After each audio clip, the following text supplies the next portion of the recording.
Boa noite, meus amigos. Estamos aqui mais uma vez, mais um encontro para continuarmos nosso estudo dos crimes contra o patrimônio, continuarmos aí nossa batalha. Vocês estão estudando além das aulas, pegando firme apostilas, livros, fazendo pesquisas. Maravilha. Gente, se vocês tiverem dúvidas, mandem para a gente, tá?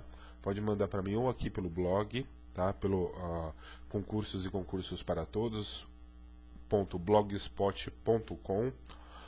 ou então para concursosparatodos@gmail.com. É isso aí, estou quase decorando, tá?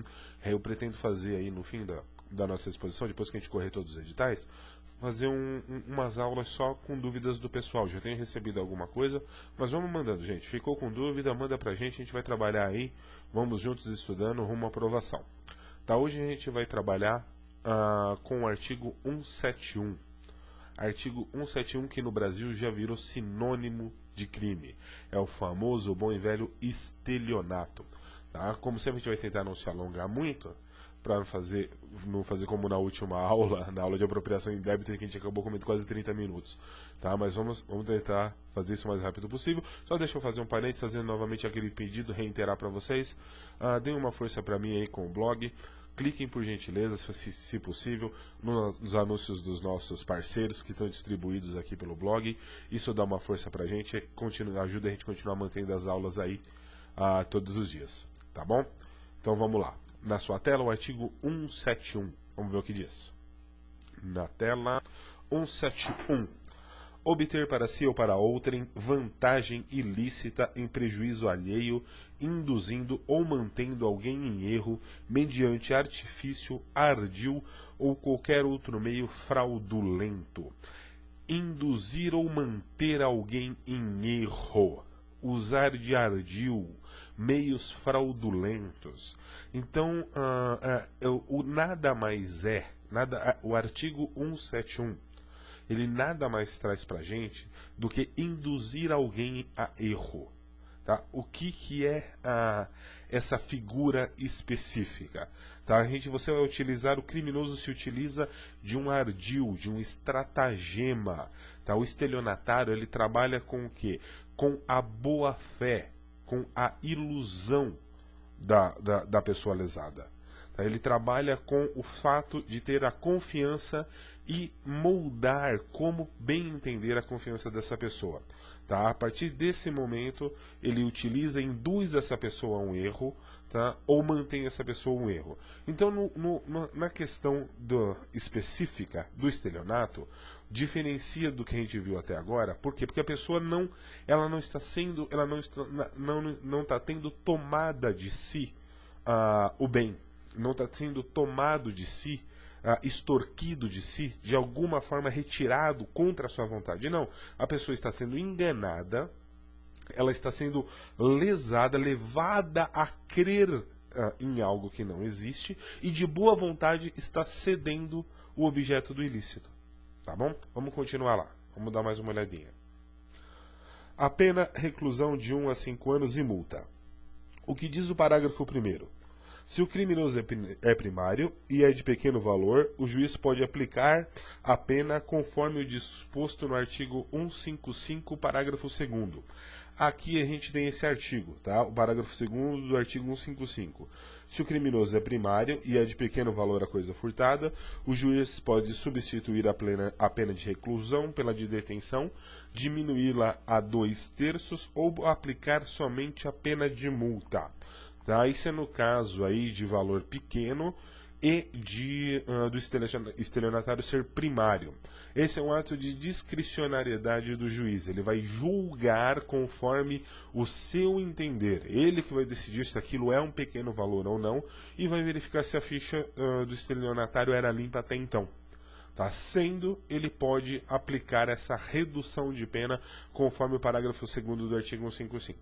Vamos continuar, gente? O parágrafo 2º do artigo 171, ele traz um outro detalhe, são nas mesmas penas incorre quem? Nas mesmas penas incorre quem? Aí ele vai trazer aqui a figura da disposição de coisa alheia como própria. 1. Vende, permuta, dá em pagamento, em locação ou garantia, coisa alheia como própria. É aquele sujeito que ele negocia algo na praça e dá como garantia um carro, um exemplo. Mas aquele carro não é dele. Ele não pode dar aquele carro como garantia. Tá? Ele não pode dar aquele bem, aquela joia como garantia. Por quê? Porque simplesmente não é dele, não é de propriedade dele. Tá? Então ele está cometendo um ato de estelionato. Tá bom? Vamos seguir mais adiante. Está aqui no inciso 2º, a figura da alienação ou oneração fraudulenta de coisa própria. O que diz o texto duro da lei? Vende, permuta, dá em pagamento ou garantia, coisa própria inalienável, gravada de ônus ou litigiosa, ou imóvel que prometeu vender a terceiro mediante o pagamento em prestações, salientando qualquer dessas circunstâncias. Um exemplo disso é aquela pessoa que ele negocia, vamos dizer, um imóvel com você. Eu tenho uma casa e eu negocio com você por 100 mil reais. Você vende um carro, faz um empréstimo no banco, levanta esses 100 mil reais. Quando vem para fechar o contrato comigo, eu falo, vendi por 110. Desculpa aí. Não. Se eu me comprometi com você, certo? Eu tenho que cumprir a minha parte nesse acordo e você tem direito de buscar na legislação, você tem um amparo penal dentro do artigo de estelionato. Tá bom? As demais figuras, elas têm nos próximos incisos alguns complementos, então eu não vou me apegar muito agora. Ele vai trazer aí de novo questão de gravames, bens que já tenham problema de penhora, sequestro. Vamos mais adiante que a gente vai ver isso direitinho. Tá? Ele já traz aqui no próximo inciso, no inciso 3º, a fraudação de penhor. Artigo 3º, defrauda mediante alienação não consentida pelo credor ou por outro modo a garantia pignoratícia quando tem a posse de objeto empenhado. Ou seja, a pessoa ela comercializa um bem que tem um gravame. Tá? Esse é um bem penhorado. O que é a penhora? A penhora é um objeto da execução, dos processos de execução.